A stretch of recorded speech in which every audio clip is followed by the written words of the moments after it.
Je bénis Dieu ce matin de pouvoir participer à la réunion avec vous et d'avoir aussi le privilège de pouvoir apporter la parole de Dieu. C'est un grand privilège. Je suis un jeune prédicateur et puis, comme tous les prédicateurs de la terre, on cherche toujours le mot de Dieu. C'est pas seulement de faire un message, parce que c'est faire un message, Dieu me pardonne ce que je vais vous dire là, c'est vrai en plus. C'est pas de la prétention, mais c'est la vérité. On a tous les matériels qu'il faut pour faire un message aujourd'hui. On a des dictionnaires bibliques, on a des concordances, on a des Bibles qui sont super équipées. Il y a toutes les références dessus. Et on peut tout avoir, on peut tout connaître, mais c'est pas ça qu'il faut. C'est pas seulement de la connaissance, ou c'est pas seulement un message avec un début, un milieu, une fin. Parce que c'est pas ça qui va changer votre cœur. C'est pas ça qui va vous faire du bien. C'est pas ça qui va faire que vos fardeaux vont rester ici, là. Vous allez partir libre et que vous allez être renouvelé par Dieu. C'est pas le message d'un homme, c'est le message du Saint-Esprit. Amen. C'est ce que Jésus va rappeler aux églises dans l'Apocalypse. Et je pense que Jésus sait ce qu'il a à dire et il le dit à ces églises qui avaient été fondées par l'apôtre Paul des années avant. Et la Bible dit que là, Jésus va s'adresser à chacune d'elles. Et à chacune, il va le rappeler avec des moyens différents. Il va avoir des réprimandes différentes pour tous, mais toujours la même réflexion pour toutes les églises. Il dit que celui qui a des oreilles entende ce que l'Esprit dit aux églises. Et le Seigneur met l'accent sur le Saint-Esprit. Et ce matin, mon message que Dieu a mis sur mon cœur, j'ai médité depuis quelques jours déjà, que je sais que je fais la réunion, et Dieu a mis sur mon cœur de vous parler de l'action du Saint-Esprit dans la vie des hommes, dans l'Ancien Testament. Comment Dieu a oint ces hommes-là, comment Dieu les a utilisés. Parce que le Saint-Esprit a une place prioritaire dans la vie du croyant, dans la vie du chrétien, dans la vie du serviteur de Dieu, dans la vie de la chrétienne. Parce que c'est lui qui nous dirige, qui nous conduit, qui nous avertit. C'est lui qui nous guide, c'est lui qui vient réveiller nos cœurs, c'est lui qui vient réveiller notre conscience. C'est lui qui nous conduit. Le Saint-Esprit, c'est l'esprit de la vérité qu'on a nous. C'est l'esprit qui vient et qui parle à nos cœurs. La Bible dit que c'est par le Saint-Esprit qu'on se convertit. C'est le Saint-Esprit qui convainc les cœurs de péché, de justice et de jugement. La Bible dit que la foi vient de ce qu'on entend, et ce qu'on entend vient de la parole de Dieu. Oui, mais sans l'action du Saint-Esprit, il n'y a pas de vie en nous. Il n'y a pas de vie, il n'y a pas de réaction dans l'homme. Il y a des gens qui ont écouté la parole de Dieu pendant des années, et un jour il y a eu un tout à coup de Dieu dans leur vie. Et l'Esprit de Dieu est tombé sur eux, et d'un seul coup, il n'y avait plus besoin de pasteur pour lui. Il n'y avait plus besoin de prédication, il n'y avait plus besoin d'explication. Parce que le Saint-Esprit était en train de faire le travail qu'il doit faire dans le cœur. Et puis la Bible dit que son onction à Dieu, elle nous enseigne toutes choses. Ça veut dire que si tu es un chrétien, même que ça fait 3 jours que tu es chrétien, tu n'as pas besoin de venir vers un pasteur et dire, frère, est-ce que j'ai le droit de faire ça? Est-ce que j'ai le droit de dire ça? Ça voudrait dire que tu n'as pas le Saint-Esprit dans ta vie, alors tu n'es pas dirigé par l'Esprit du Seigneur. Un chrétien sait ce qu'il a à faire. Une chrétienne, elle sait ce qu'il a à faire. Un serviteur, bien plus encore. Nous savons de quelle manière nous devons parler et agir, parce que l'Esprit de Dieu habite en nous. Amen. Éphésiens 2:22 nous dit ces mots. Vous êtes devenus le temple du Saint-Esprit. Et nous sommes l'habitation de Dieu en esprit, en vérité. Ça veut dire que Dieu habite corporellement dans mon cœur, dans ma vie. Le Père, le Fils et le Saint-Esprit sont dans mon cœur. Et ils sont dans votre cœur à vous aussi. Et à cause de cela, la Bible dit, nous sommes des nouvelles créatures. Ce qui compte, dit Paul, ce n'est pas d'être un juif ou d'être un grec, ce n'est pas d'être un homme religieux ou d'être un homme avancé ou intelligent. Qu'importe la race ou l'ethnie que vous avez, ce qui compte, c'est d'être un homme et une femme nés de nouveau, une femme et un homme de Dieu. Pas pour pouvoir dépasser les autres, pas pour pouvoir faire mieux que les autres, parce que là, Dieu ne donne pas son onction. La Bible dit que Dieu résiste aux orgueilleux, mais il fait grâce aux humbles. Et ce matin, soyons assez humbles pour reconnaître qu'on ne vaut pas grand-chose sans la présence de Dieu. Qui serait là parmi nous sans la présence de Dieu? Qui pourrait avoir la prétention de dire de tenir ferme contre tous les ruses du diable, contre toutes ces attaques, sans le Saint-Esprit dans notre vie? Nous serions comme des hommes du monde et des femmes du monde, sans force et sans décision devant les choses du diable et le péché. Mais Dieu nous garantit de la chute. Dieu nous garantit de l'erreur. Dieu nous garantit de nous éloigner de lui si nous restons dans sa présence et nous sommes attachés à lui et à son esprit. Et la Bible dit qu'un jour, un homme de Dieu, dans la Bible, il s'appelle David. Et puis, il va parler, lui, dans l'un des psaumes, au chapitre 23, et au verset 5, il va dire, Seigneur, tu induis ma tête et ma coupe déborde. David sait pourquoi il dit ça. Le roi David peut dire ça, lui, il peut le dire. Parce qu'il sait comment Dieu est venu le chercher chez lui. Comment Dieu est venu le chercher à Bethléem. David était derrière les pâturages avec ses brebis. Il avait sa harpe avec lui, il chantait des cantiques. Personne ne le connaissait. On ne connaissait pas David, on connaissait ses frères. David, c'était un petit berger. La Bible dit que c'était un petit blanc avec une belle figure, mais la traduction originale, c'était un petit rouquin. Et il avait une belle figure, David, et c'était un bel homme, parce que la Bible le dit. Et il chantait des cantiques, surtout, il était spirituel, il était attaché à Dieu, avant que Dieu le saisisse. Avant que Dieu vienne et puis qu'il parle d'après le prophète, Dieu l'avait oint déjà. Il avait reçu quelque chose de Dieu. Il était attaché à Dieu déjà, il avait fait l'expérience avec lui. Il avait délivré la petite brebis de la gueule du lion.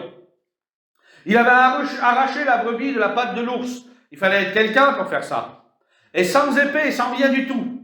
Et c'était l'Esprit de Dieu qui agissait sur David. Et quand il a été au combat, quand il a vu le grand Goliath, Dieu avait déversé sur lui son onction. En 1 Samuel 16, la Bible dit que David va être oint par Dieu.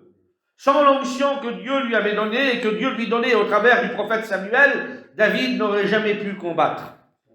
David n'aurait jamais pu aller sur le champ de bataille. Il aurait certainement été détruit par Goliath. Goliath l'aurait détruit, qui représente le diable, pour nous, vous comprenez bien, notre ennemi. Ben, je voudrais vous dire que sans l'onction de Dieu qu'on a reçue, sans la présence de Dieu qu'on a reçue le jour où nous sommes venus vers lui, où Dieu s'est fait connaître à nous, sans cette présence-là, on serait des défaitistes. Jamais on aurait une victoire. Jamais on pourrait s'en sortir. Le diable nous détruirait à la première tentation. On tomberait dans l'erreur. Mais grâce soit rendue à Dieu ce matin. C'est que Dieu nous tient debout. Il nous tient par la main. Et le petit David qui était rien du tout et qui payait pas de mine. On misait pas sur David devant Goliath. Le roi, il a eu un coup de folie, le roi Saül. Il avait perdu l'onction, lui. Il n'en avait plus d'onction, Saül.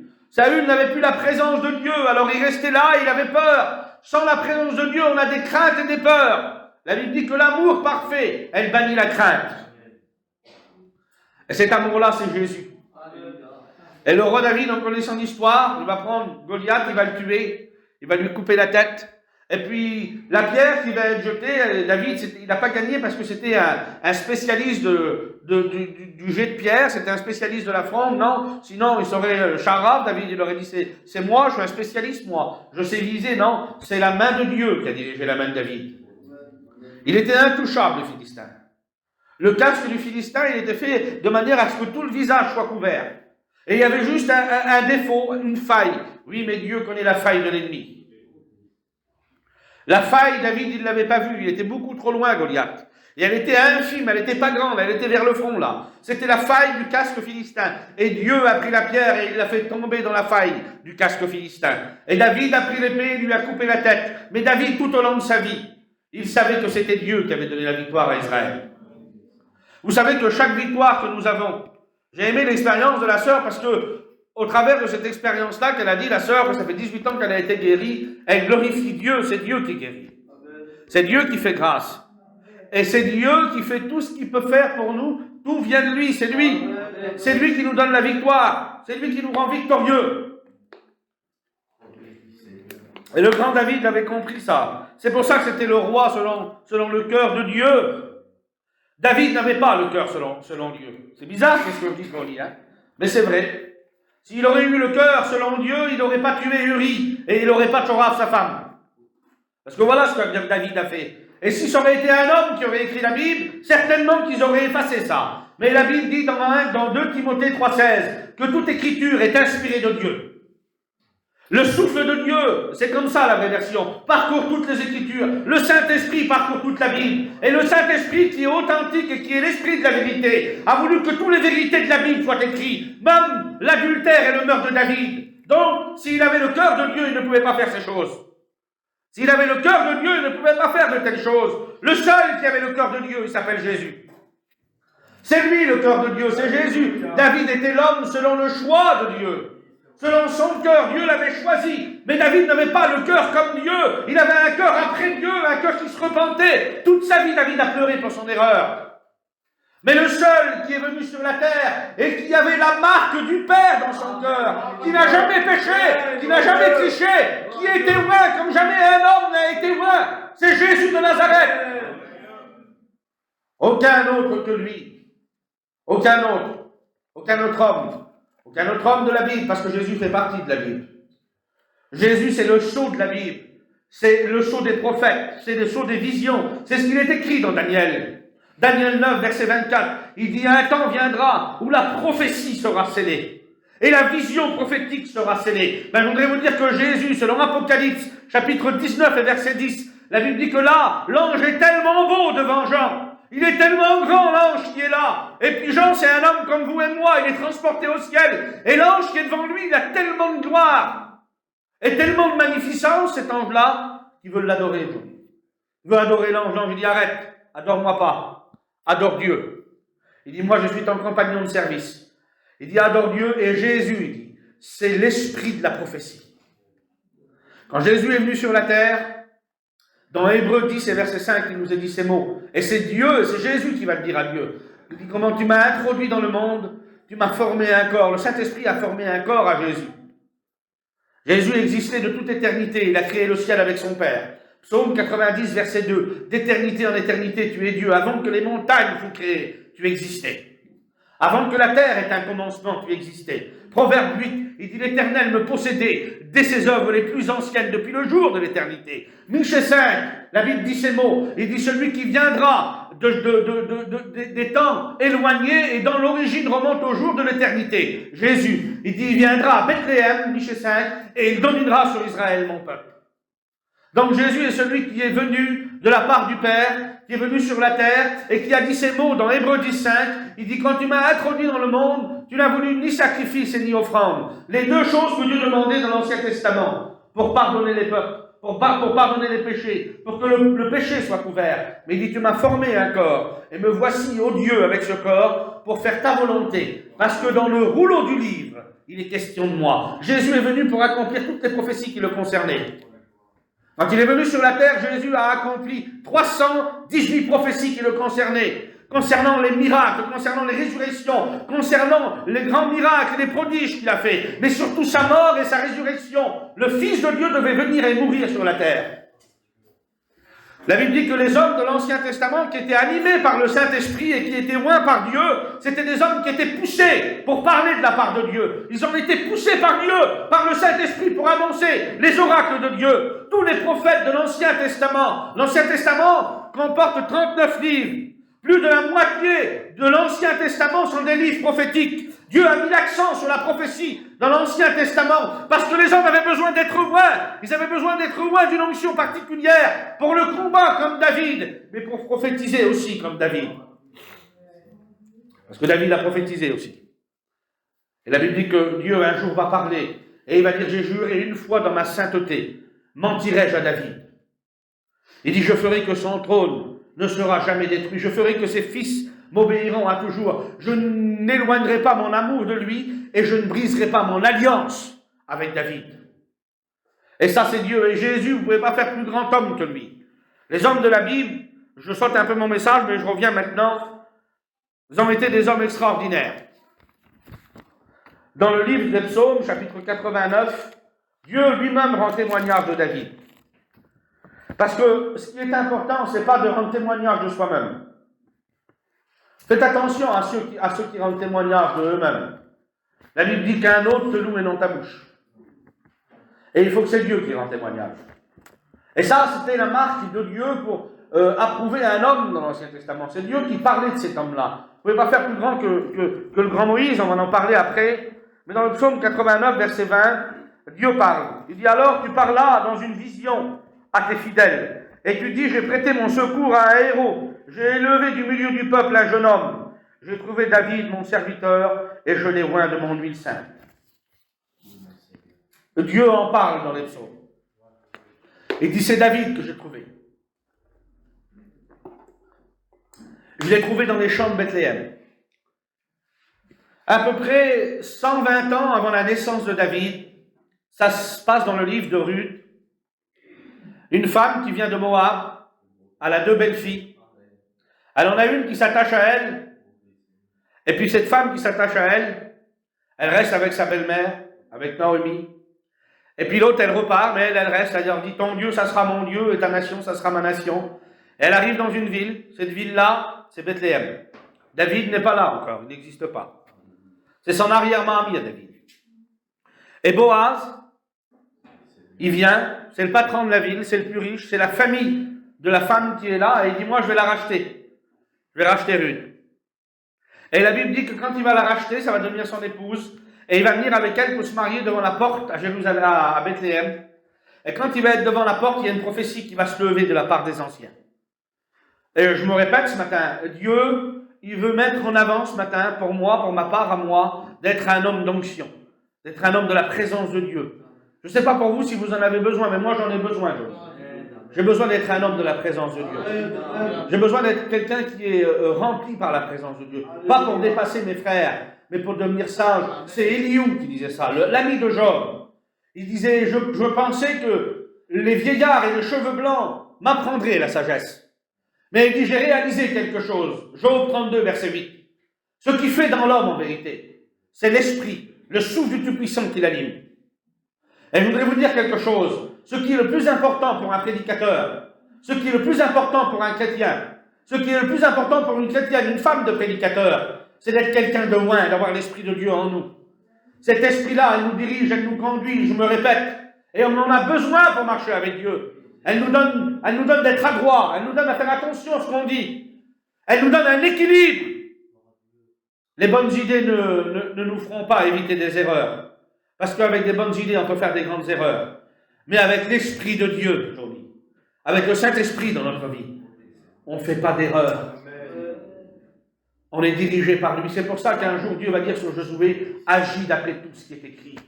N'agis pas en dehors de ma parole. Tu ne te tromperas pas. Tu veux être béni, tu veux être plus béni. Agis d'après la parole. Tu veux avoir un meilleur service, pour moi, le prédicateur qui vous prêche, agis selon la parole, Aziz. Et puis ils sont là, les deux mariés, Ruth et Boaz. Et puis là, David n'existe même pas, mais là, les prophètes, ils vont parler. Il y a des prophètes à la porte de la ville. Et puis cet homme-là, il était considéré. Et puis il y en a un qui va parler. Dans le livre de Ruth, chapitre 4, verset 12, il va dire, fais-toi un nom dans Bethléem, et que ta gloire éclate à Ephrata. Et à peu près 100 à 120 ans plus tard, Dieu se fait un nom à Bethléem. Et la gloire de Dieu éclate à Ephrata, avec le jeune David, qu'il trouve dans les champs, qu'il amène devant un géant qui fait trembler tout le peuple d'Israël, et que Dieu détruit par l'intervention de David, mais David sous l'onction. David sous la présence de Dieu. Pas David qui va et qui fait ce qu'il veut, non. David dirigé par la présence de Dieu. C'est ça, Johnny. Hein? Et nous avons besoin ce matin, j'en ai besoin. J'ai besoin de la présence de Dieu. Sans la présence de Dieu, il m'est impossible de rester fidèle et d'être un bon ministre de la parole. Nous devons être conduits et dirigés. Notre vie doit être dirigée par la présence de Dieu, par le Saint-Esprit. C'est notre vie à nous. La Bible dit que celui qui est du monde, celui qui est de la terre, ne peut pas recevoir l'Esprit de Dieu. Pourtant, nous, on est des gens de la terre, on est des terriens. Oui, mais nous, on a rencontré Dieu. Et l'Esprit qui est en nous, là, nous différencie. Il y a une différence qui est en train de se faire quand quelqu'un trouve le Seigneur. C'est pas pour être meilleur ou meilleur que les inconvertis. On se doit de les arracher du feu aux inconvertis. Dieu nous a donné une mission à nous les chrétiens. Avant tout, je suis un chrétien avant d'être un pasteur. Ah ben, je dois aller arracher les hommes du feu. Pas seulement derrière l'estrade, mais aussi autour de moi, en parlant du Seigneur, en donnant un petit mot de Dieu, un témoignage. Ça doit se faire, ça. Voilà pourquoi on écoute nos anciens toujours dire, notre mission, à l'époque, c'était comme ça. C'est pas de la nostalgie. C'est revenir aux choses qui sont essentielles. Nous ne sommes pas des nostalgiques, la mission Vie et Lumière. Nous sommes une mission dirigée par la main de Dieu. Je peux dire comme Gamaliel ce matin, si cette œuvre viendrait des hommes, il y a longtemps qu'elle serait détruite, Johnny. Mais elle vient de Dieu et rien ne pourra la détruire. Mais quand nos anciens nous parlent des années qui nous ont précédés, où il y avait des hommes qui étaient là et des hommes simples, Dieu a réveillé le monde avec des hommes simples dans notre mission. Il a réveillé le peuple avec des hommes simples. Il n'a pas réveillé le peuple avec des théologiens ou des grands connaisseurs de la Bible. Il a réveillé le peuple dans le monde entier avec des hommes simples qui étaient dirigés et conduits par le Saint-Esprit, des hommes remplis de Dieu. Des femmes qui parlaient de Dieu partout où ils allaient, au boulanger ou aux commissions, au boucher, où c'est que vous voulez, et des hommes pareils. Voilà pourquoi la mission Vie et Lumière a eu un tel impact, et encore aujourd'hui elle a un impact. Mais on a besoin de revenir à ça, à être des témoins, c'est ce que Jésus nous appelle à être. Il dit, vous serez mes témoins, et un témoin, il éclaire. La lumière, elle est là, et si elle ne donne pas de lumière, alors on la remplacera.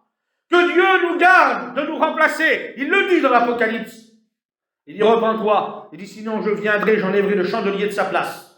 Je te déplacerai. Si tu ne pratiques pas tes premières œuvres, si tu ne pratiques pas ce que je te demande de faire, si tu ne restes pas un témoin, si tu ne restes pas quelqu'un qui éclaire par ma lumière, si tu arrêtes de témoigner, si tu arrêtes de faire le travail que tu dois faire, soyons sur nos gardes aujourd'hui. La vie chrétienne n'est pas facile, c'est vrai. Elle est très difficile. Parfois, on a plus de combats que de moments de repos en Dieu. Il faut combattre constamment. On sort d'un combat pour entrer dans un autre. Et la Bible dit ces mots, et c'est par Paul, c'est Paul qui dit ces mots, qu'il n'y ait pas de bons soldats qui s'embarrassent des choses de la vie, s'il veut plaire à celui qui l'a appelé ou enrôlé. On ne peut pas s'embarrasser quand on est des chrétiens. Il faut prendre le nécessaire. Envoyer un soldat au combat, s'il prend toute une panoplie d'affaires avec, il va se faire tuer à la fin. Il va arriver là-bas et il n'aura plus de force. Il faut un poids, une mesure, pour qu'il puisse supporter le poids des choses et avoir de la force encore pour combattre. Je voudrais vous dire que pour combattre pour Dieu, il ne nous faut pas nous embarrasser des choses qui sont trop lourdes. Il faut prendre ce que Dieu nous demande. Et Dieu nous demande de prendre le spirituel, sa parole, de mettre en avant sa volonté, d'avoir les yeux fixés sur la croix, d'avoir les yeux fixés sur celui qui est monté sur la croix, Jésus. La Bible dit qu'il suscite la foi en nous et qui l'amène à la perfection. Voilà ce que Dieu nous demande ce matin. Ce qu'il me demande à moi, c'est d'être un homme de sa parole et un homme de Dieu, pas pour écraser mes frères, mais pour le suivre et pour être bon pour lui. Pas pour faire de concours. La Bible dit que la révélation de ses paroles, Psaume 119, verset 130, elle révèle à Dieu de la lumière, elle donne aux hommes, la révélation de tes paroles est claire, et elle donne de l'intelligence aux simples. Dieu rend intelligents les hommes. Il donne de l'intelligence à cause de sa parole. Qui manque d'intelligence parmi nous? Ben moi j'en ai besoin de l'intelligence qui vient du ciel. Ah, Dieu ne demande pas d'être un spécialiste de tout ce que vous voulez, non, mais j'ai besoin de la sagesse qui vient d'en haut. La sagesse terrestre, des fois, on en a peut-être un peu trop et elle nous fait défaut. Mais la sagesse du ciel ne nous fera jamais défaut. La Bible dit qu'elle est premièrement bonne, tempérée et elle est remplie de justice. C'est la sagesse du Dieu des cieux, ça. Dieu, moi j'en ai besoin ce matin. Je le dis à moi, pour mettre personne mal à l'aise ce matin. J'ai besoin plus de spirituel dans ma vie. Ça vous choquerait peut-être, hein? Les pasteurs, ce n'est pas des supermans spirituels.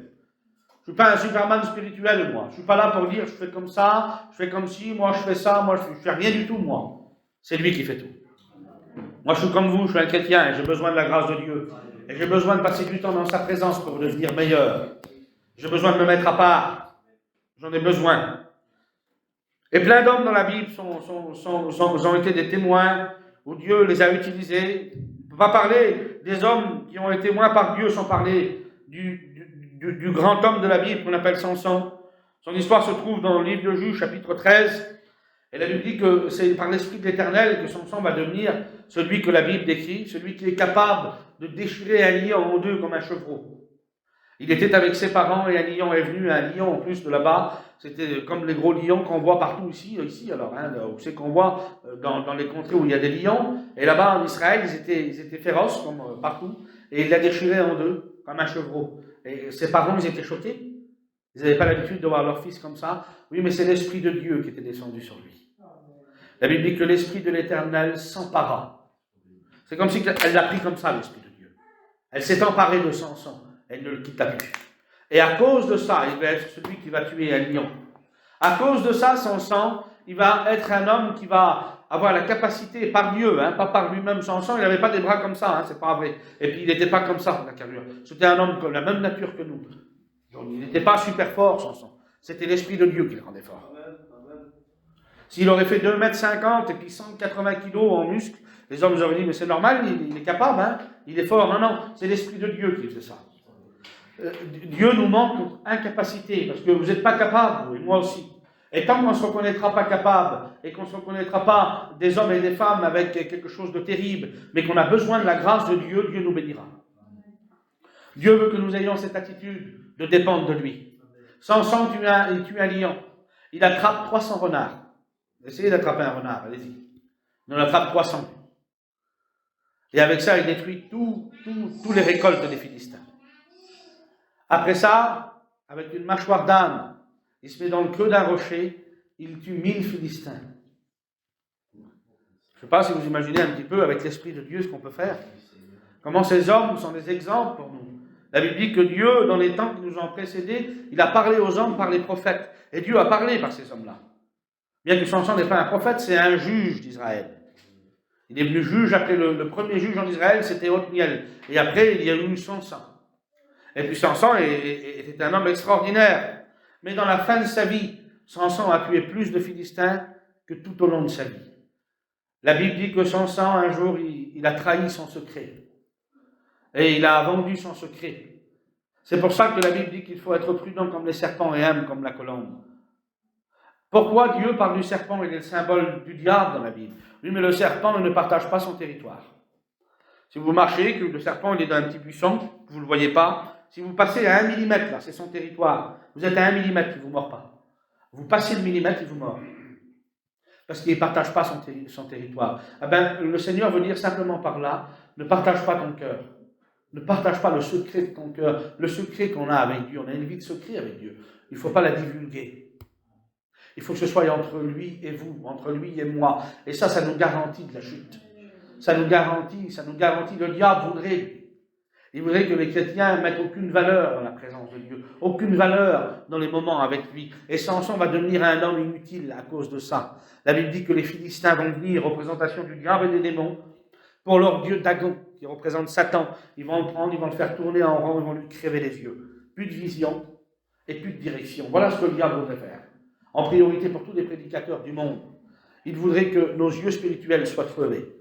Et il voudrait qu'on tourne en rond, qu'on n'ait plus de direction pour Dieu. Parce que c'est ce que le diable veut, il l'a fait pour son sang. Mais Dieu lui a fait grâce à son sang. À la fin de sa vie, la Bible dit, l'Esprit de Dieu va s'emparer de lui encore, et il va parler au jeune homme qui est auprès de lui. Ils vont l'amuser, ils vont l'appeler pour s'amuser. Et ils avaient une fête en l'honneur de leur dieu Dagon. Il y avait 3000 Philistins, les plus importants du royaume. Tous les hommes les plus importants, ils étaient là. Et puis là, Samson va formuler une prière. Il va prier le Seigneur, et il va tellement aimer Dieu dans sa repentance, qu'il va dire, Seigneur, je veux mourir aussi maintenant. C'est pas grave si je meurs avec eux. Mais le principal, Seigneur, c'est que je détruis les idolâtres qui sont là, et que ta volonté soit faite, et que ton nom à toi, il éclate, que le nom de l'Éternel soit le nom le plus élevé et le plus glorifié. Parce que c'est ce qu'il doit avoir dans le cœur des chrétiens. Et je voudrais vous dire que Samson, lui, il a une mort corporelle, véritable. Il meurt, mais il tue 3000 Philistins, et Dieu lui redonne la force. Il est là entre les deux colonnes, et la Bible dit qu'il va arracher les deux colonnes, et tout l'ensemble de la maison, là où ils étaient, les Philistins, va s'écrouler, et ils vont tous trouver la mort. Lui, il est mort corporellement, c'est sûr. Mais Dieu ne nous demande pas de nous tuer demain. Dieu ne veut pas qu'on soit des kamikazes, loin de là. Dieu n'a pas besoin de notre mort pour sauver les hommes. Dieu veut quelque chose, il veut que nous mourions à nous-mêmes. Il veut que tu meurs à toi-même. Mourir à soi-même, vous savez ce que c'est? C'est porter sa croix et le suivre. Jésus dit, si quelqu'un veut être mon disciple, qu'il renonce à lui-même, qu'il se charge de sa croix et qu'il me suive. Il faut renoncer à soi-même. Le plus grand ennemi de l'homme, c'est le moi, c'est le soi, c'est toi-même, ton ennemi. Ta chair t'empêchera toujours de vouloir faire la volonté de Dieu. La chair, elle est faible, mais la Bible dit que l'Esprit de Dieu vient, et l'Esprit de Dieu nous rend capables. L'Esprit de Dieu nous donne de la force. L'Esprit de Dieu est celle ce matin qui veut réveiller nos cœurs. L'Esprit de Dieu est celle qui peut créer en toi quelque chose d'extraordinaire ce matin. Parce que c'est Dieu qui réveille les hommes. Est-ce que vous le savez ça? Dieu réveille des sentiments par le Saint-Esprit dans les cœurs. Des sentiments pour lui plaire, pour être plus à part et pour mieux le servir. Des sentiments pour des directions différentes pour les serviteurs de Dieu. Des directions pour les chrétiens même. Dieu met des directions dans les petits foyers chrétiens qui veulent plaire au Seigneur, qui veulent s'engager à travailler, à faire quelque chose pour Dieu. Oui, ça existe. La vie chrétienne, elle n'est pas triste. La vie chrétienne, elle n'est pas monotone. La vie chrétienne, c'est la plus belle des vies quand elle est vécue avec la Bible, quand elle est vécue avec un feu dans le cœur. Parce que la Bible, met quelque chose dans le cœur du chrétien. Dieu lui-même dépose des désirs. La Bible dit que c'est selon son bon plaisir et son bon vouloir que Dieu met des désirs dans nos cœurs. Les désirs ne viennent pas de nous. L'homme ne peut pas avoir des désirs constamment pour aimer Dieu, l'adorer, le servir, parce qu'on est de la chair. C'est Dieu qui met ces désirs-là. Et heureusement, j'en dis, que Dieu vient à notre aide. Et ce matin, je voudrais que Dieu vienne, moi, et qu'il renouvelle par son esprit certaines personnes parmi nous. Moi aussi, j'en ai besoin. Je ne suis pas à part, moi qui vous prêche l'évangile. Mais je vais rentrer dans mon message maintenant. Par Moïse, je vais parler de Moïse. Et Moïse, l'homme de Dieu, l'homme choisi, vous ne pouvez pas faire plus grand que lui. Il est né en Égypte. Il a été sauvé parce qu'il était beau, Moïse. C'était un bel homme. Il était de la tribu de Lévi. C'est les plus bels hommes qu'il y avait en Israël, la tribu de Lévi et la tribu d'Éphraïm. La Bible dit que ces hommes-là, ils avaient des visages de saphir. Ils étaient les princes d'Israël. Et c'est à eux que Dieu a dit, Éphraïm est un gâteau qui n'a pas été retourné. Et il parlait aussi des fils de Lévi. Ça veut dire qu'il n'avait qu'une apparence. Il était devenu religieux. Il dit, ces hommes-là, leurs visages étaient des visages de saphir. Maintenant, ils ressemblent à des bouts de bois secs, rangés par le feu. Et il dit, le meilleur d'entre eux, c'est à cette tribu-là que Dieu a dit ça. Le meilleur d'entre eux, son cœur est comme un buisson d'épines. Ça, la tribu d'Éphraïm, Dieu ne pouvait plus s'approcher d'eux. Bien qu'au commencement, ils étaient extraordinaires. Et Moïse était de cette tribu de Lévi. Il était beau, la Bible dit. Et ses parents l'ont caché parce que Dieu avait un plan. On ne pouvait pas se cacher. Tous les enfants de son âge avaient été tués à l'époque. Et puis Moïse, pour Noé, Dieu a utilisé un grand bateau. Mais pour Moïse, il utilise un petit berceau. Dieu a tous les moyens. Il n'y a rien qui peut arrêter Dieu. Un enfant dans le Nil infesté de crocodiles à l'époque. Comment il fait pour arriver dans le palais de Pharaon? Quelles barrières qu'il devait avoir? Quelles protections, Brian, qu'il devait avoir, qu'il ne pouvait pas rentrer chez Pharaon comme ça? Dieu a fait que ce petit berceau de rien avec Moïse, qui allait devenir le libérateur, qui allait ruiner l'Égypte. Il a passé au travers des crocodiles, il a passé au travers des barrières, au travers des frontières, ou de ce que vous voulez qu'ils avaient mis les Égyptiens pour ne pas aller dans le palais, et il est venu là-bas, ce berceau. Et la Bible dit que là, Moïse va grandir dans toute la sagesse des Égyptiens. Il va connaître la connaissance des hiéroglyphes, du langage, de l'écriture. Il va être un homme, un prince de guerre. Ça va être un homme terrible, Moïse. La preuve, c'est quand ils vont le voir, ils vont dire, il marche comme un prince, Moïse. Et c'était un prince d'Égypte, mais Dieu a voulu que Moïse soit dépouillé de tous ces attributs-là. Dieu a voulu que Moïse passe dans le désert, qu'il marche tout seul, qu'il arrive dans une contrée, qu'il garde des brebis. Et du grand Moïse qu'il était, il était gardien de troupeau. C'était une malédiction pour les Égyptiens d'être gardien de troupeau. Mais la Bible dit qu'un jour, avant de partir, Moïse eut à cœur de visiter ses frères. Tout avant ça, pas à cœur. Personne n'avait envie d'aller voir les Hébreux, les hommes qui étaient à Goshen, mais un jour, Dieu va déposer une graine dans Moïse. Et la petite graine que Dieu a déposée dans son cœur, elle va germer, cette graine-là. Elle va grandir, et elle va faire de lui le grand Moïse, le grand libérateur. Comme je vous ai dit, c'est Dieu qui met les désirs dans le cœur des hommes. Et si le grand Moïse est devenu le grand Moïse, ça aurait été certainement un grand homme en Israël, Moïse. Ça aurait été certainement un homme qui aurait été écrit, là-bas, et son histoire aurait été écrite. Ça aurait été un grand prince, mais Dieu avait un destin plus glorieux pour lui. Et puis le grand Moïse, on connaît son histoire. Il est parti pendant 40 ans, il est revenu, et quand il est revenu, il a libéré le peuple. Dieu a détruit l'Égypte par 10 plaies, parce que les 10 plaies que Dieu a envoyées, il y avait 10 dieux principaux en Égypte. Il y avait le dieu soleil, Dieu a envoyé les ténèbres. Il y avait le dieu du Nil, Dieu a changé le Nil en sang. Il y avait le dieu du bétail, Dieu a détruit tout le bétail des Égyptiens.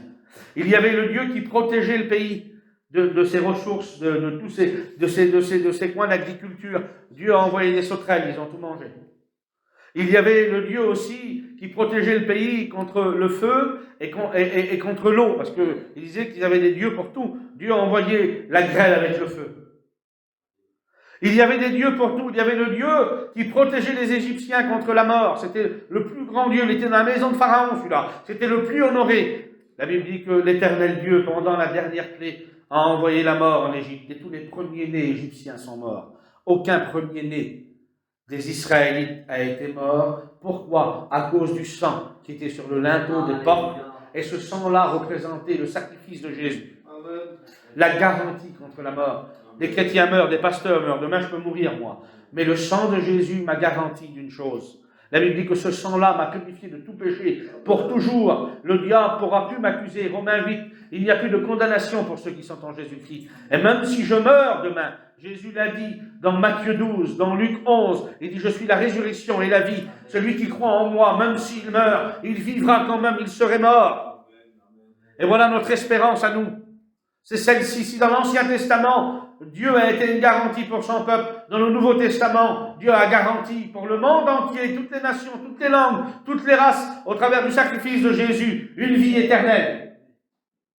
Une vie éternelle qui s'accepte que par le Saint-Esprit. Et puis Moïse va partir, et puis il va partir avec le peuple, et la mer va s'ouvrir. Et puis la manne va tomber, la loi, Dieu va les instruire au désert. Dieu va nourrir un peuple dans le désert, à peu près 4 à 5 millions de personnes. Il fallait plein d'eau, il y avait plein de bêtes. 1 litre d'eau par personne. Ils étaient 600 000 hommes de pied, Israël. Quand Dieu va faire le dénombrement, qu'il va demander à Moïse, en nombre 20, c'est le service militaire d'Israël, et en Israël, c'est nombre 20 qui est écrit, en Israël. Quand les Israélites, aujourd'hui les Juifs de 2022, vont s'engager en Israël dans l'armée, ben, les hommes qui sont là lisent la Bible. C'est vraiment le peuple de Dieu. Ils lisent le Deutéronome, chapitre 20. Et dans le Deutéronome, chapitre 20, il dit Israël, quand tu iras à la guerre, tu n'auras pas peur de tes ennemis. Tu n'auras pas peur d'une armée plus grande. Tu n'auras pas peur des chevaux en grand nombre. Il dit, parce que toi, tu ne te reposes pas sur ça. Il dit, c'est l'Éternel qui combat pour toi. C'est lui qui combattra pour toi. Il dit, le sacrificateur avancera devant vous. Il lira la loi. Il dit, et l'Éternel combattra pour vous. Et à cette époque-là, ils ont fait un recensement. 600 000 hommes de 20 ans jusqu'à 50 ans. Il y avait 600 000 hommes. Si on met une femme et 2 enfants, ça fait 2 400 000. Mais ils étaient plus grands. Ils étaient à peu près 4 à 5 millions, 6 millions de personnes dans le désert. Le rocher qui les suivait, c'était une source d'eau constamment qui coulait jour et nuit. La nuit, la Bible dit que la nuit, elle devenait une flamme de feu qui faisait partir les serpents du désert. Un jour, Dieu les a laissés venir, les serpents. Et c'était les serpents brûlants. Ils les ont mordus. Moïse a dû faire une tige en fer, comme ça, avec un serpent d'airain. Et tous ceux qui tournaient les regards vers le serpent d'airain conservaient la vie. Et je voudrais vous dire que Jésus, un jour, va parler et il va dire ces mots. Il va dire de la même manière que Moïse éleva le serpent dans le désert, il faut que le Fils de l'homme soit élevé, afin que quiconque croit en lui ait la vie éternelle. Et je voudrais vous dire que le serpent dans le désert, les hommes qui étaient par terre, il y a des hommes qui devaient venir et tourner leur visage. Ils étaient en train de mourir. Ils avaient le visage dans le sable. Ils ne pouvaient pas s'en sortir. Ils étaient en train de mourir. Le venin du serpent les paralysait. Mais les frères venaient là, qu'ils étaient là. Et ils tournaient leur visage vers le serpent d'airain. Ben, je voudrais vous dire que nous, au travers de nos réunions, au travers de nos prédications, au travers de ce culte, au travers des missions qu'on pourra faire, on veut que les hommes tournent leur regard vers Jésus. Pour qu'il puisse trouver la vie éternelle. Et Moïse, dans le désert, Dieu lui donne des ordres. Il écoute Dieu. Il écoute Dieu, Moïse. Et c'est l'homme qui écoute, c'est l'homme que Dieu parle avec lui face à face. C'est un homme de la présence de Dieu, croyez-moi. Moïse, il était loin. Quelle présence de Dieu il y avait sur lui. Je ne comprendrai jamais pourquoi Dieu a fait comme ça, je le dis. J'arrive pas à le comprendre. Mais c'est marqué dans la Bible, et ce que Dieu fait, on n'a rien à y reprocher. Un jour, Dieu veut une rencontre. Nous, les prédicateurs, des fois, on a des rencontres de prédicateurs. Et on est plein, mais là, Dieu veut une rencontre avec Moïse. Il y vient avec les 70 anciens, tu prends un tel. Et puis ils étaient marqués, la Bible dit. J'ai la preuve que ces hommes-là, ils sont inscrits par Dieu. C'est Dieu qui dit à Moïse, c'est un tel. 70, ils ont choisi. Mais parmi ces 70-là, il en reste 2 qui restent là-bas. C'est Eldad et Médad. Ils n'ont pas été eux. Je ne sais pas pourquoi. Mais tous les 68 qui sont là, avec Moïse, ça fait 69, et ces 2-là, ça fait 71. C'est la création du Sanhédrin. Et jusqu'à l'époque de Jésus, ce Sanhédrin a existé. Les 71 personnes qui rédigeaient le peuple d'Israël en entier. Et là, Dieu, il parle avec Moïse.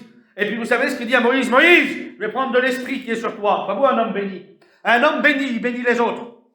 Un homme béni, sa bénédiction déversera sur les autres. Dieu prendra de l'esprit, mais l'esprit qu'il a pris, c'est l'esprit de son Fils pour nous. Il n'y a pas d'autre esprit. C'est le Saint-Esprit qu'il a pris pour l'Église dans Acte 2. C'est là où l'Église est née.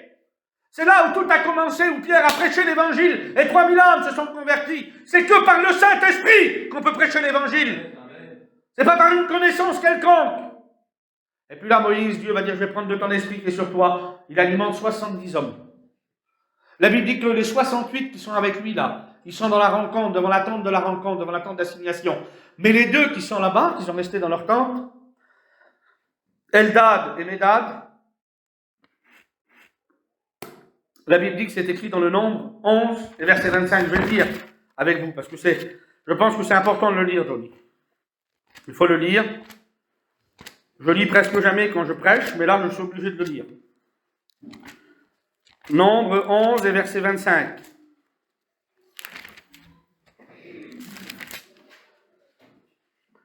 L'Éternel descendit dans la nuée, et lui parla, et il prit de l'esprit qui était sur lui, sur Moïse, et mit sur les 70 anciens. Dès que l'esprit reposa sur eux, ils se mirent à prophétiser, mais ils ne continuèrent pas. 2 hommes, l'un nommé Eldad et l'autre Médad, étaient restés dans la partie d'Israël. Ils n'étaient pas venus devant la tente d'assignation, et l'esprit de Dieu reposa sur eux, car ils étaient parmi les inscrits. Cependant, ils n'étaient pas sortis vers la tente, et ils se mirent à prophétiser au milieu d'Israël.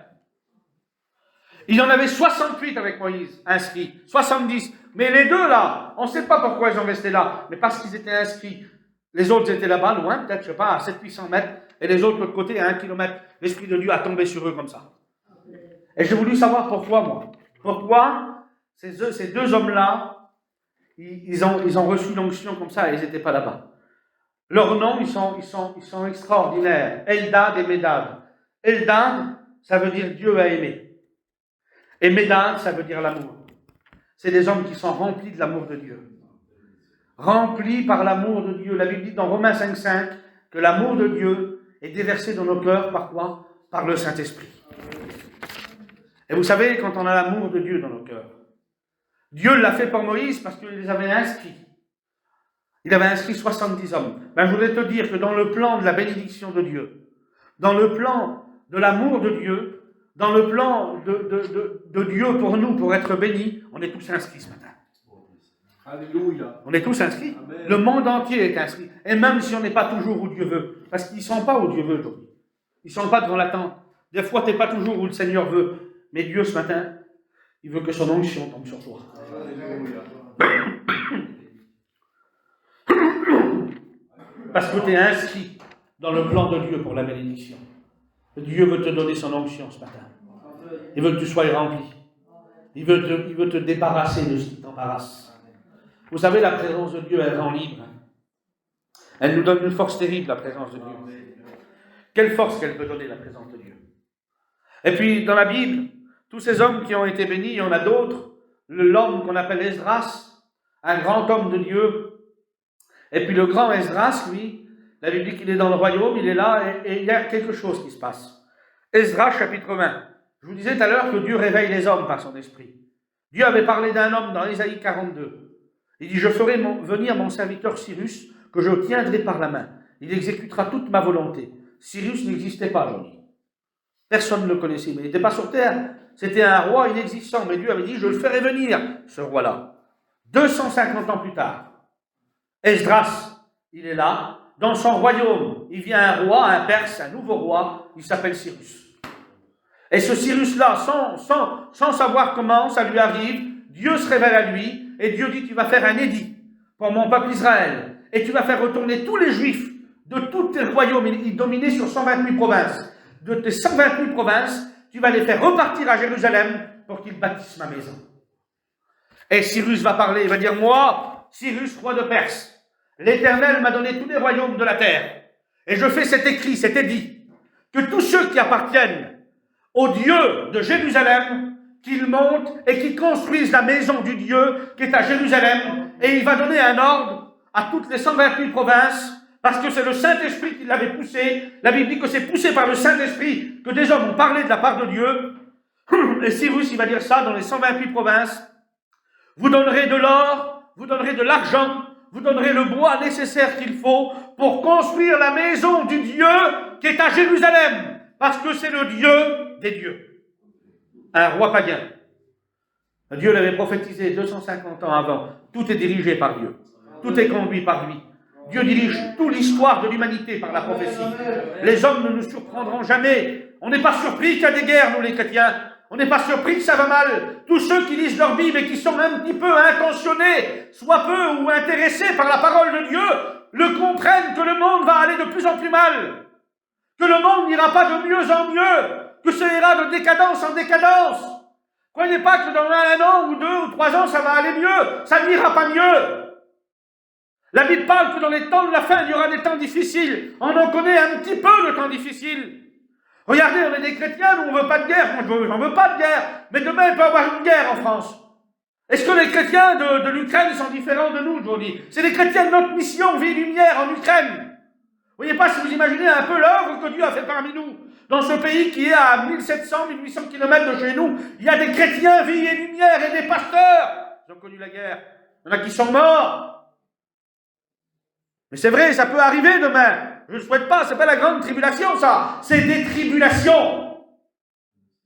Les chrétiens de 39-45, ils ont connu la guerre, les gars. Et puis il y avait peut-être quelques manouches convertis au black que personne ne connaissait avant le réveil. Ben oui, mais Hitler, pour eux, c'était l'antichrist, on y pensait. Ben l'antichrist, là, Hitler, c'est un enfant de cœur à côté de l'antichrist. Pourtant, Hitler, il était animé d'un esprit diabolique. Parce qu'il a fait, cet homme-là, les hommes des rois de la Bible l'ont fait. Tout au long de la Bible, nous voyons des rois qui ont dominé, qui ont voulu détruire le peuple d'Israël. Le premier était le roi Nebuchadnezzar, qui est venu et qui a fait un premier recensement et qui est parti avec des Juifs en 609 avant Jésus-Christ. Après, en 583, ils sont revenus parce qu'une prophétie avait été donnée à l'époque de Jérémie. 70 ans. Dieu voulait que le pays se repose pendant 70 ans parce que c'était des années sabbatiques qu'Israël ne respectait plus. Dieu voulait que la terre se repose pendant 3 ans. Et il dit, vous ne mettrez ni grain, ni rien dans la terre. Je vous donnerai la nourriture. C'était le miracle de Dieu pour tout le pays entier. Et pendant 3 ans, on ne mettait pas de semences dans les champs. Et les tomates poussaient quand même. Et les bas, tout poussait, tous les nourritures qui sortent de la terre, tous. Et les arbres fruitiers avec. Sans jeter les grains dans la terre. C'était le miracle de Dieu. Mais Israël n'avait plus confiance en Dieu.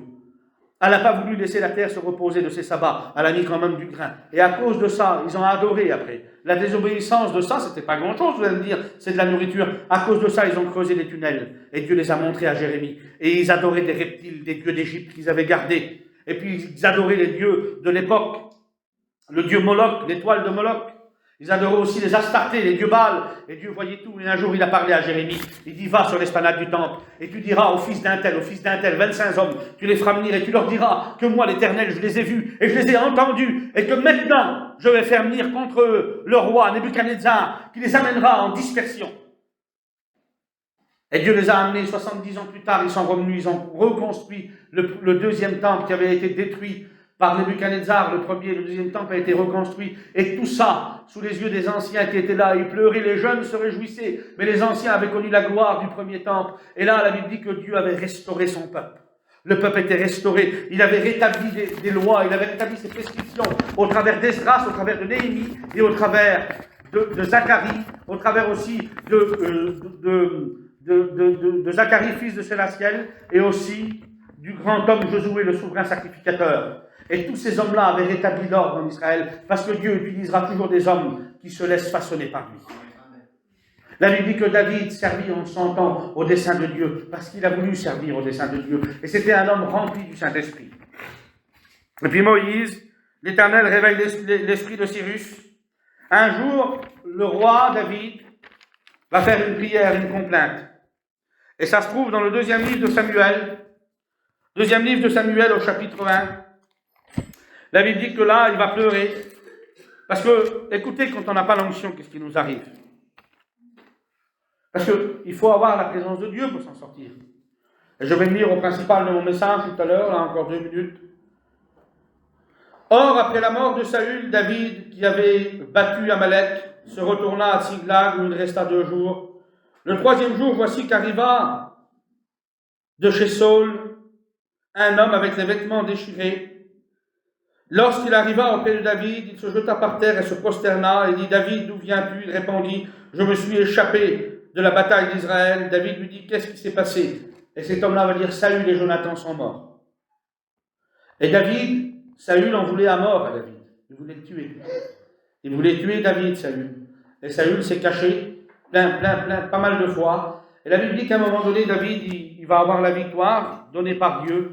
Et David va faire un chant. Et il va commencer à le chanter.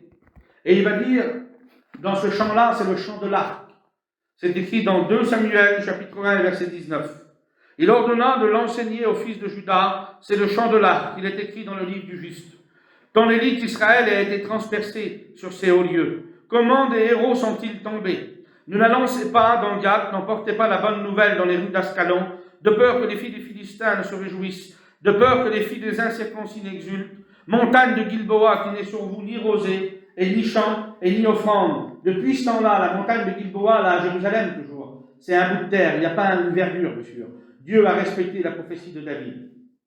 Car c'est là qu'ils ont connu la défaite, les boucliers des héros, le bouclier de Saül et le bouclier de Saül et de Jonathan n'ont pas été frottés par l'huile. Devant eux, ils ne reculaient pas. Des hommes qui étaient légers comme des gazelles et forts comme des lions. Comment des héros sont-ils tombés? Parce que l'huile a cessé de les oindre. Le danger de ne plus avoir l'onction de Dieu. Le danger de vivre une vie chrétienne mécanique, comme on fait nous, comme on veut nous, à la manière dont on veut nous. Quel danger! On meurt spirituellement sans s'en apercevoir. Plein de chrétiens sont dans ce cas-là. Je le dis, je n'ai pas peur de le dire ce matin, et je ne peux pas m'excuser parce que c'est la Bible qui le dit. Il y a combien de temps que tu n'as pas parlé en langue? Il y a combien de temps que tu n'as pas été brisé par la présence de Dieu? Il y a combien de temps que tu n'as pas passé du temps avec lui et puis de dire, Seigneur, je ne veux pas que tu t'en vas. Je ne veux pas que ta présence part. Comme les disciples d'Emmaüs, Luc 24, 44, qu'ils ont dit sur lui, Seigneur, pars pas, reste là. La Bible dit que ces hommes-là vont dire, notre cœur ne brûlait-il pas lorsqu'il nous parlait? Il y a combien de temps que tu n'as pas écouté Dieu te parler? Il y a combien de temps que tu vis une vie religieuse? Il y a combien de temps que c'est toujours pareil pour toi? Tu te dis, regarde, l'autre, il est béni là-bas, et puis moi, on dirait que mon cœur, c'est une pierre. Non, mais ce matin, Dieu te demande quelque chose. Il demande d'ouvrir ton cœur et d'être sincère. Et d'y demander pardon, et de dire, Seigneur, je te demande pardon parce que je ne fais pas assez d'efforts. Et Seigneur, je n'aime pas assez ta présence. La Bible nous parle d'un homme, et puis après, je vais arrêter, on va prier le Seigneur. Il s'appelle Josué. C'est écrit dans Exode 33. La Bible dit que Moïse rentrait dans la tente d'assignation et il parlait face à face avec Dieu et Dieu lui donnait les ordonnances et Moïse repartait. Mais quand Moïse repartait, il y avait le jeune Josué qui restait là. La Bible dit que le jeune assistant de Moïse était là et il restait dans la tente. Il n'en sortait plus. C'était un homme qui était passionné par la présence du Dieu d'Israël. Il était là, rempli de la présence de Dieu et la Bible dit que Dieu lui donnait ses ordonnances dans son cœur. Il n'y avait pas de voix comme Moïse, mais il y avait l'onction qui lui parlait. Et il restait là dans la tente d'assignation. Il pouvait rester toute la nuit, il pouvait rester 24 heures, il pouvait rester des jours. Il ne sortait plus de la tente d'assignation parce qu'il était dans la présence de Dieu. Combien de temps tu passes par jour dans la présence de Dieu? Est-ce que la présence de Dieu te passionne? Est-ce que tu es passionné par la présence de Dieu? Tous les hommes de l'Ancien Testament qui ont été des monuments pour Dieu, ce sont des hommes qui ont été des hommes oints. C'est pour ça que quand Jésus est venu sur la terre et que Jean le Baptiste l'a vu, la Bible dit que Jean le Baptiste va parler et puis il va dire « Celui qui m'a envoyé baptiser d'eau, donc Dieu ». Jean 1, verset 33, m'a dit « Sur qui tu verras l'Esprit descendre ?» C'est lui qui baptise d'esprit et de feu. Et quand il a vu Jésus, il ne l'avait jamais vu, Jean-Baptiste. Mais parce que Dieu lui avait annoncé d'avance que quand Jésus allait venir pour être baptisé, et le baptême de Jean, c'est pas le même baptême qu'on prend nous. Le baptême de Jean, c'était en vue du pardon des péchés. Mais Jésus n'en avait pas besoin parce qu'il n'avait jamais péché. Jésus n'avait pas besoin d'être baptisé là. C'est pour ça que Jean dit, mais tu n'as pas besoin d'être baptisé toi. C'est moi qui ai besoin d'être baptisé par toi. Mais Jésus dit, laisse faire. Parce qu'on doit accomplir ce qui est écrit. Et la Bible dit que là, quand il va se baptiser, le ciel va s'ouvrir parce que c'est l'homme qui n'a jamais péché. Il s'appelle Jésus. Et il n'a pas l'esprit avec mesure. Si Moïse, il pouvait alimenter 70 hommes, Jésus, ça fait 2000 ans qu'il alimente des hommes. Pas si vous imaginez. À la Pentecôte, ils étaient 120. Jésus leur a donné l'onction. C'est lui qui baptise du Saint-Esprit et de feu. Et depuis 2000 ans, il baptise du Saint-Esprit, Jésus. C'est lui qui baptise du Saint-Esprit. Des millions et des milliards ont été baptisés par lui. Dans notre mission, des centaines de milliers sont baptisés du Saint-Esprit. Parmi nous, ce matin, je pense qu'il y en a beaucoup. Ben, c'est Jésus qui baptise du Saint-Esprit. Et c'est lui le oint de Dieu. Le ciel s'ouvre. Et là, le Père, le Fils et le Saint-Esprit sont là au baptême de Jésus. Et quand la Bible dit qu'il part au désert, il est poussé par le Saint-Esprit à aller au désert. Quand il sort du désert, il va commencer à prêcher. Luc 4, 18. Et quand il commence à prêcher, il dit « L'Esprit du Seigneur est sur moi, parce qu'il m'a oint. » Et voilà pourquoi Jésus a été oint. Si Moïse a été oint pour un service, pour un peuple, pour donner de l'ordre, pour donner de la loi, si Josué l'a remplacé pour donner en héritage au peuple, tout le pays d'Israël en 12 portions avec les 12 noms des fils de Jacob, que ce soit Dan, Azer, Nephtali, Judas, Siméon, Gad, Lévi et tous les autres fils de Jacob, ils ont tous été en partage par Josué. C'est Josué qui a dit, toi Judas, tu iras là-bas, et toi là-bas, tu iras comme ça, et Ephraïm, tu iras là-bas, toi, et puis toi Siméon, tu prendras à droite, et toi là-bas, Nephtali, tu te mettras là. Et il a dit sur les Lévites, vous avez une part dans tous les villes. Vous pouvez aller partout. Josué a été l'homme comme ça, lui, qui a distribué le pays au peuple. Mais Dieu a envoyé son Fils dans le monde pour sauver les hommes du péché, pour les enlever de l'enfer et de la condamnation éternelle, et pour nous oindre et pour nous donner son esprit à tous ceux qui le veulent. Voilà pourquoi Jésus a dit, l'Esprit du Seigneur est sur moi. Il a eu l'Esprit de Dieu comme personne ne l'a jamais eu. La Bible dit que Jésus s'est offert sur la croix par un esprit éternel. Personne ne l'a forcé. Et quand Jésus était sur la terre, il a sauvé les hommes, il a délivré les possédés, il a guéri les lépreux, il a ressuscité les morts, il a donné la vue aux aveugles, il a fait marcher les boiteux, entendre les muets, parler les sourds. Et la Bible dit que quand Jésus est mort et qu'il est ressuscité, dans la chambre haute, en acte 2, il a baptisé les hommes du Saint-Esprit. Et depuis ce jour, il accompagne tous ses serviteurs, tous les chrétiens du monde. Il ne nous laissera jamais. Il a dit, je serai avec vous tous les jours jusqu'à la fin du monde. Le temps me manque pour parler de Jésus parce que mon message était centré sur lui ce matin. Mais bon, puisque vous voulez, c'est comme ça. On ne dit pas toujours ce qu'on note tout. On ne peut pas tout dire, mais le principal a été dit. C'est lui, l'alpha et l'oméga, il le dit dans l'Apocalypse. Je suis le commencement et la fin. Il n'y a pas d'autre Dieu que lui. Il n'y a pas d'autre sauveur que lui. Un jour, il a dit sur les hommes qui étaient là, une génération perverse et mauvaise demande un miracle. Mais il n'y aura pas d'autre miracle que celui de Jonas. Ben, je voudrais vous dire que, comme Jonas, il fut 3 jours et 3 nuits dans le sein de la terre, le Fils de l'homme aussi sera 3 jours et 3 nuits dans le sein de la terre. Mais le seul signe qui est un miracle, c'est celui-ci, le signe de Jonas, la mort de Jésus et la résurrection de Jésus. Voilà le seul signe, la seule mort qui a pris nos péchés sur ses épaules, c'est Jésus. La seule résurrection qui nous a justifiés, c'est Jésus. Le seul sang qui peut pardonner, c'est Jésus. Le seul nom qui fait trembler les démons, c'est Jésus. Le seul qui guérit les malades, c'est Jésus. Il n'y en a pas d'autre. Il n'y a pas d'autre moyen. Je pense que vous avez compris ce matin qu'on a besoin d'être béni. Moi, j'ai besoin d'être béni plus ce matin. J'ai besoin de sa présence encore plus pour marcher plus loin, pour aller plus loin, pour comprendre mieux le Seigneur. Parce que, croyez-moi, je ne comprends pas tout, je suis loin de tout comprendre. Et parfois, je suis bien étonné quand je parle avec des chrétiens et des chrétiennes qui connaissent tout, on ne peut rien les apprendre. Madame, je sais tout, et monsieur, je sais tout. Laissez tomber ce matin. Venez au pied du Seigneur apprendre ce que vous avez à apprendre. Parce que croyez-moi qu'on a à apprendre de Dieu. On a à apprendre de lui ce matin. Je vais demander à Timothée de nous introduire dans la prière. Que Dieu vous bénisse. À ton nom la gloire, Seigneur. Merci pour ta parole. La parole qui nous réveille, Seigneur, qui nous fait du bien de nos cœurs, qui nous apprend, Seigneur, à vivre selon l'Esprit, Seigneur, être rempli.